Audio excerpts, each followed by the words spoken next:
में अब की बार जो मैंने व्याख्या की है उसमें अन्नू टंडन का भविष्य सिक्योर समझ में आता है।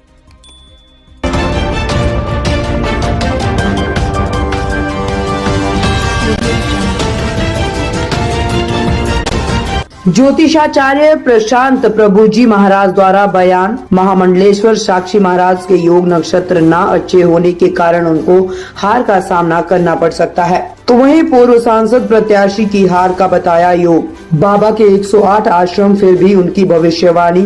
एक कथावाचक द्वारा अन्नू टंडन ही बनेगी उन्नाव की सांसद। वहीं भाजपा कार्यकर्ता व नर सेवा नारायण सेवा के संरक्षक विमल द्विवेदी का बड़ा बयान।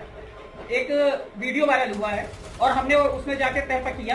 एक भविष्यवाणी प्रशांत महाराज जी कह रहे हैं कि साक्षी महाराज जी हार रहे हैं, उनके योग नहीं कह रहे हैं। तो क्या एक ज्योतिषाचार्य उनके अपने आप को लिखते हैं, तो क्या उनके योग के हिसाब से माना जाता है? देखिए, मैं सबसे पहले आपका धन्यवाद देना चाहता हूं और प्रशांत जी के बारे में जो आपने बताया, आपके माध्यम से मुझे जानकारी हुई कि एक महंत जो स्वयं अपने आप में महामंडलेश्वर हैं, 108 जगह से अधिक उनके स्वयं के आश्रम हैं।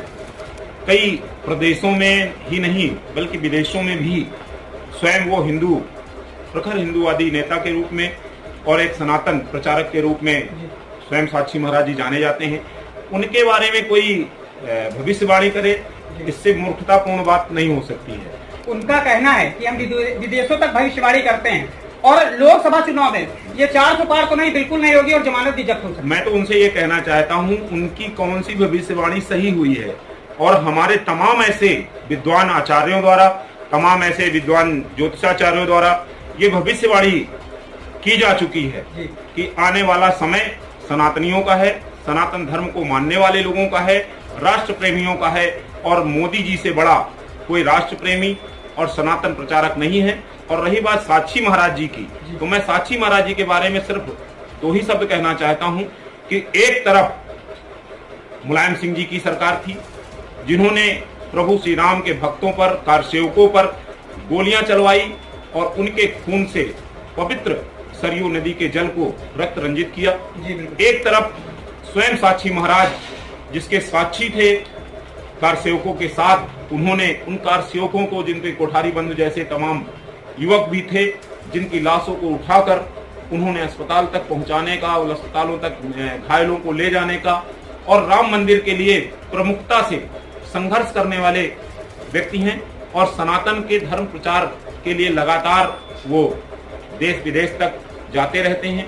और जिस तरह से उन्नाव जनपद की बात की जाए, तो अन्नू टंडन जी की अगर बात की जाए, जिनके नेता अभी जल्द में ही राम गोपाल जी और अखिलेश यादव जी ने कहा है कि राम मंदिर का नक्शा अच्छा नहीं है, राम मंदिर बनना ही गलत हो गया है, अगर बाबरी मस्जिद बनेगी तो बाबरी मस्जिद के साथ वो खड़े होंगे।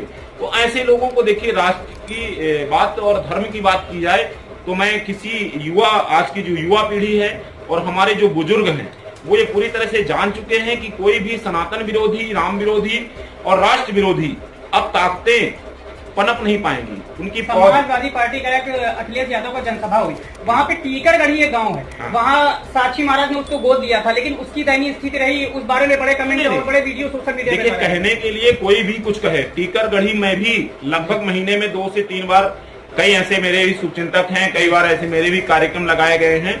तो वहाँ की जो स्थिति है, वहाँ की रोडें व्यवस्थित हैं, वहाँ के लोग, बगल से ही आप देख रहे होंगे एक्सप्रेस वे जा रहा है, वहां का किसान खुशहाल है।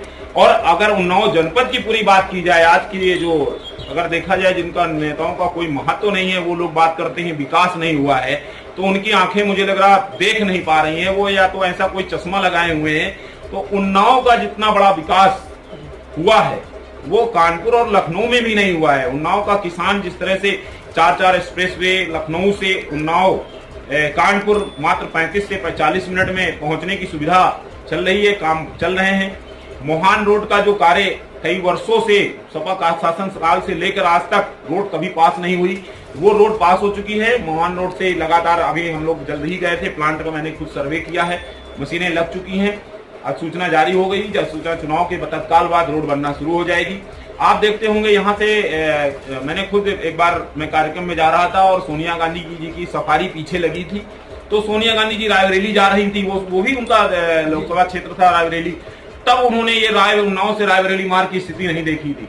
लेकिन आज आप जाइए रायबरेली से उन्नाव की स्थिति तो 4-9 हाईवे है, जहाँ की अगर सर पे पानी रख लिया जाए तो भी छलकने की नहीं। सर 11 मई को माननीय मुख्यमंत्री योगी आदित्यनाथ जी आ रहे हैं, जी क्या कहना चाहेंगे?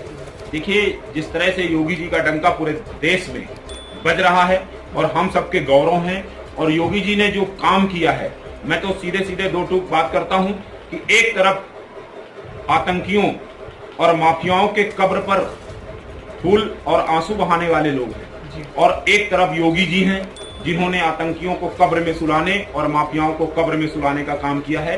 तो आज की युवा पीढ़ी, आज वो किसी भी जात किसी भी धर्म की हो सकती है, लेकिन सनातन से जुड़ चुकी है, राष्ट्र प्रेम से जुड़ चुकी है, और माफियाओं आतंकियों को छुड़ाने वाले लोगों को नकार चुकी है, और योगी जी से सीधे जुड़ रही है और मोदी जी से सीधे जुड़ रही है। और अब की बार जो नारा दिया गया है मोदी जी को 400 पार और उन्नाव में 5 लाख पार, और साक्षी महाराज जी हैट्रिक बनाने वाले हैं जीत की, और अन्नू टंडन जी हैट्रिक बनाने वाली हैं हार की। और मैं एक छोटी सी और बात आपसे कहना चाहता हूं, आप अगर आज जाएं तो आज स्वयं सर्वे कर लें कि अन्नू टंडन जी का कार्यालय या आवास जो भी कहें, वो अगर वो 15 मीटर की सड़क और उस अतिक्रमण हटवा लिए होते तो लोगों की महिलाएं, आप कभी जाइए, आप स्वयं भी पैदल नहीं चल सकते उस मार्ग पर। तो अन्नू टंडन जी ने तो अपने घर के आसपास का विकास नहीं किया, तो इसके प्रदेश का। और भ्रष्टाचार की सूची में जब अन्ना हजारे जी ने आंदोलन चलाया था भ्रष्टाचार के खिलाफ, तो सबसे पहले दूसरे नंबर पर अन्नू टंडन जी का नाम था। और अन्नू टंडन जी जब यहाँ सांसद थी तो उसका 2 करोड़ रुपया यहाँ से सांसद निधि वापस गई थी, और जनता जब उनके दरवाजे जाती थी कि नाली खड़ंजे और सड़कें बनवा दी जाएं, तो मैडम कहती थी मेरा काम नाली सड़क बनवाना नहीं है, थाने जाना नहीं है, मेरा काम संसद में बैठना है। तो जनता के बीच में, और उन्नाव की जनता के लिए तो बहुत बड़ी प्रमाणित बात यह है कि उन्नाव की जनता ने